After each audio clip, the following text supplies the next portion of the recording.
안녕하세요. 이번 시간에는 다항식의 연산에 대해서 배워보도록 하겠습니다. 우선 다항식이란 단항식 또는 단항식의 합으로 이루어진 식을 얘기하는데요. 우리가 다항식을 배울 때 반드시 짚고 넘어가야 할 개념이 차수라는 개념이에요. 차수. 우리가 차수를 설명할 때는 먼저 해야 될 부분이 어떤 부분을 문자로 놓을 것인지를 결정을 해야 되는데요. 예를 들어서 x의 제곱 플러스 xy 플러스 y의 세제곱 플러스 y 플러스 1이라는 다항식이 있다라고 볼게요. 그때 얘를 문자를 x라고 본다면 얘는 x에 관한 2차식, 얘는 x에 관한 1차, 얘는 x가 없으니까 상수항, 얘도 상수항, 얘도 상수항이라고 얘기를 할 수 있어요. 그러면 이러한 다항식은 문자가 x니까 x의 최고창을 살피면 얘가 2차가 되는 거죠. 그래서 얘는 2차인 다항식이 되는 거예요. 만약에 얘를 문자를 y라고 놓는다면 얘는 y에 관한 상수, y에 관한 1차, 3차, 1차 상수돼서 이 전체의 다항식은 y에 관한 3차식이라고 얘기를 할 수 있는 거예요. 자, 우리가 이 다항식을 정리할 때는 내림차순이라는 정리와 오름차순이라는 정리가 있는데, 내림차순이라고 얘기하는 건 차수가 높은 순부터 낮은 순으로 정리하는 거고, 오름차순이라고 얘기하는 건 차수가 낮은 순부터 높은 순으로 정리한 거를 의미를 해요. 그럼 여기서 다항식의 연산이라고 나왔는데, 연산은 우리가 초등학교 때부터 사용했던 요 덧셈, 뺄셈, 곱셈, 나눗셈을 얘기를 하는 거예요. 그럼 여기서 덧셈, 뺄셈을 먼저 살펴본다면 우리가 x 플러스 y 계산할 수 없잖아요. 문자가 다르기 때문에. x제곱 플러스 x 계산할 수 없단 말이에요. 차수가 다르기 때문에. 그래서 우리는 문자의 종류와 차수가 같은 동류항끼리만 계산할 수가 있는 거죠. 그래서 이 덧셈 뺄셈 같은 경우에는 만약에 괄호가 있다면 괄호를 제거해 주시고요. 그리고 한 문자에 관해서 내림차순 정리해 주시고 그 다음 동류항끼리 계산을 해주시면 돼요. 그럼 다음으로 곱셈에 대해서 보도록 하겠습니다.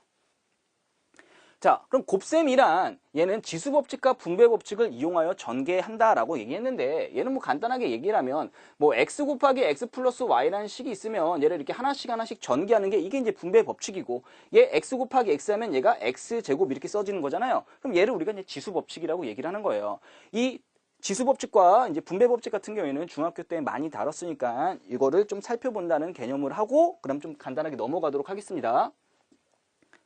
자, 마찬가지 이제 연산법칙 같은 경우에는 이런 교환, 결합, 분배 법칙 같은 게 이렇게 있다. 자, 그러면 여기서 다항식의 나눗셈이라고 나왔는데 여기다 이제 별표 하나 쳐주시고요. 우리가 덧셈하고 뺄셈하고 곱셈 같은 경우에는 중학교 때 충분히 많이 다뤘어요. 근데 다항식의 나눗셈 같은 경우에는 고등학교에서 처음 다루는 거란 말이에요. 그래서 고등학교에서 처음 다루기 때문에 얘는 반드시 짚고 넘어가 주셔야 됩니다. 자, 그럼 여기서 예를 들면 9 나누기 2라는 걸 살펴본다면 얘는 9를 2로 나누면 몫이 4고 이제 나머지가 이제 1이 되는 거잖아요. 얘를 검산식으로 쓴다면 9라는 거를 2로 나눴더니 몫이 4고 나머지가 1이다 라고 이렇게 쓸 수 있는 거잖아요. 마찬가지로 이 fx라는 걸 gx로 나눈 것도 이런 식으로 한번 써본다고 한다면 얘는 fx라는 걸 gx로 나눴더니 몫이 qx고 그 다음에 나머지가 rx라고 쓴다면 얘도 마찬가지로 이제 검산식을 써보면 얘를 어떻게 쓸 수 있냐면 얘는 fx는 gx로 나눴더니 몫이 qx고 나머지가 rx다 라고 이렇게 쓸 수가 있다라는 거예요. 자, 여기서 이제 중요한 부분이 다항식과 다항식끼리 나눴다 라고 얘기한다면 얘는 무조건 이런 식으로 써줘야 돼요. 거의 대부분 무조건 이렇게 식으로 쓰고 나서 생각을 해야 되는 거예요. 그럼 봤더니 얘가 2로 나눴을 때 나머지가 2보다 클 수가 없는 거잖아요. 마찬가지로 fx를 gx로 나눴으면 당연히 gx보다는 rx가 차수가 더 낮아야 되는 거겠죠. 자, 그래서 얘가 성립되려면 gx의 차수가 이 나머지의 차수보다는 커야 되더라. 그리고 얘가 만약에 2차식이고 얘가 만약에 1차식이면은 나머지는 얘보다 차수가 낮으니까 상수가 될 거 아니에요. 그럼 얘가 뭐가 되겠어? 1차식이 될 수밖에 없는 거겠죠.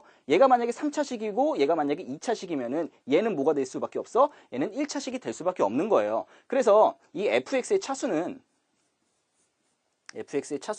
뭐하고 똑같냐? gx의 차수하고 이 qx의 차수를 더한 것과 같더라.